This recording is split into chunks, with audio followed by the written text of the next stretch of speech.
qara onasi? Labbi? To'g'risini ayt. Meni sevasini, faqat Xudo haqqi deb rostini aytgan, bo'ptimi? Xudoni o'rtaga qo'yibman. Sevasini. Hoppa. Rostini aytsam, Hop. sevmayman.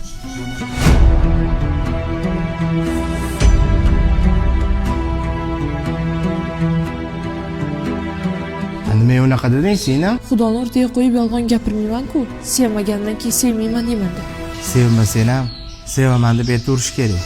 Hamma oilalar ham mehr-muhabbatli emas, balki oliyjanoblik, insoniylik uchun bir-biriga sabr qilib yashaydi. Meni ko'nglim yo'q bilan ish bitmaydi Sinem. Ota-onamning hurmatidan yashayman, nikohimning hurmatidan yashayman yoki yaxshi ko'rmagan kishimda bir yaxshilik bordir Allohning oyatiga ko'ra. Shuning uchun yashayman yoki farzandlarim hurmatidan yashayman yoki meni nafsimni halol yo'l bilan qondirgan. Bo'lmasam ko'z ochib ko'rganim shuni hurmatidan yashayman deb yashash kerak hech bo'lmasa.